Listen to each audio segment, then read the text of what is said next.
हरे कृष्णा, राधे राधे। आज की वीडियो में हम जानेंगे कि वैकुंठ चतुर्दशी के दिन दीपदान कैसे किया जाता है। देखिए, वैसे तो पूरे कार्तिक के महीने में दीपदान करने का बहुत ज़्यादा महत्व होता है, लेकिन वैकुंठ चतुर्दशी जो होती है वो ऐसा दिन होता है जिस दिन हरि हर का मिलन होता है, यानी कि भगवान विष्णु और भगवान शिव जी का मिलन होता है।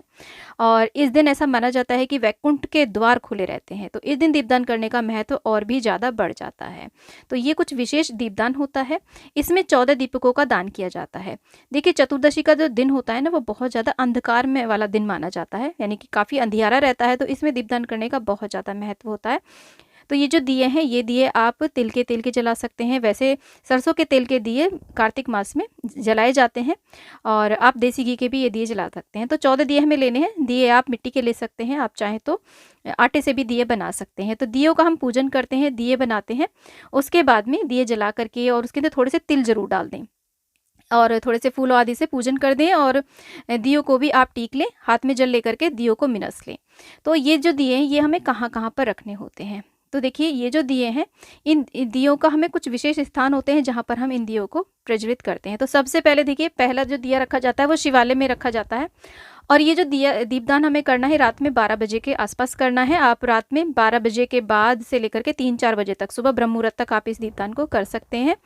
और शिवालय में तो देखिए, इतनी रात को हम नहीं जा पाएंगे, तो आपके घर में शिव जी की जो भी फोटो हो, मूर्ति हो या शिवलिंग हो, उनके सामने आप इस दिए को प्रज्वलित कर सकते हैं। और रात्रि 12 बजे, ऐसा माना जाता है कि रात्रि 12 बजे में भगवान भोलेनाथ जो सृष्टि का कार्यभार है, जो उन्होंने चातुर्मास के दौरान ले लिया था, वो भगवान विष्णु को सौंपते हैं। तो इसलिए रात्रि 12 बजे ये दीपदान किया जाता है। तो एक भगवान शिव जी के सामने एक दिया आप प्रज्वलित कर दें, साथ में एक भगवान श्री हरि विष्णु या जो भी आपके मंदिर हो वहां पर एक दिया आप रख दें। तो 2 दिए हमें ऐसे रखने होते हैं। और इसी के साथ में देखिए, तीसरा दिया हमें रखना होता है गौशाला में। तो रात्रि में आप गौशाला नहीं जा पाएंगे, तो आपके घर में अगर आपकी देखिए धातु की गौ माता है, या कोई भी उनकी फोटो हो, मूर्ति हो, भगवान श्री कृष्ण जी के साथ भी गौ माता होती हैं फोटो वगैरह में, वहां पर भी आप गौ माता के नाम का भी दीपदान कर सकते हैं। तो हमारे यहाँ पर देखिए, ये गौ माता है, इनके सामने हम दीपदान कर देंगे, क्योंकि रात्रि 12 बजे आप गौशाला में नहीं जा पाएंगे, तो उनके नाम का दीपदान आप यहाँ पे कर दें। इसी के साथ में देखिए, यहाँ पर तुलसी जी के सामने भी हमें दीपदान करना है। तो हमारे घर में जितनी भी तुलसियाँ ना, उनके सामने मैं दीपदान कर दूंगी। और साथ में शालिग्राम भगवान हो तो उनका नाम का भी दिया आप अलग से प्रज्वलित कर दें। तो इस तरीके से देखिए, हमारी कई सारी तुलसी मैया हैं, उनके सामने हम दीपदान कर देंगे। तो मैं आपको बहुत सारे स्थान बता रही हूँ। अब यहाँ से कुछ ऐसा होता है कि आपके घर में इतने देव वृक्ष ना हो, या आप नहीं बाहर जा सकते हैं, तो कहाँ दीपदान करें। तो आप एक ही स्थान पर सभी के नाम का दीपदान कर सकते हैं। छत पर, आप कोई भी छत पर कर सकते हैं, बालकनी में कर सकते हैं, कहीं भी कर सकते हैं। और यहाँ पर देखिए, और जब भी आप दीपदान करेंगे तो उसके नीचे आप फूलों का या अक्षत का आसन जरूर दे दें। इस तरीके से आप देखिए, बाती जो है, आप लंबी बाती, गोल बाती कोई भी लगा सकते हैं। ऐसा कुछ नहीं। देखिए, जो दीप का जो रोशनी होती है ना, वो ऊपर को ही जाती है, चाहे आप गोल बाती बनाएं चाहे लंबी बनाएं। तो ऐसे कंफ्यूज हमें नहीं होना है। तो हमने देखिए, तुलसी जी के पास में दीपदान कर दिया। उसी के साथ में हमारे पास है यहाँ पर आंवले का वृक्ष भी है। तो जितने भी देव वृक्ष आपके घर में हो, आपके आस पड़ोस में हो, जहाँ पर आप जा पाएँ वहाँ पर आप ये दीपदान जरूर करें। और यहाँ पर शमी के वृक्ष के पास में हम दीपदान कर देंगे। हमारे शमी का वृक्ष भी लगा हुआ है, और बेल वृक्ष भी हमारे घर में लगा हुआ है, तो बेल वृक्ष के पास भी हम दीपदान कर देंगे। तो जितने भी देव वृक्ष के पास में आप जा पाएँ, कर पाएँ, वहाँ पर कर दें। नहीं जा पा रहे तो कोई बात नहीं, सारे सभी के नाम के जो दिए ना, वो आप अपनी छत, बालकनी पर, किसी भी खुले स्थान पर उनके नाम लेते हुए वो दिया आप प्रज्वलित कर सकते हैं।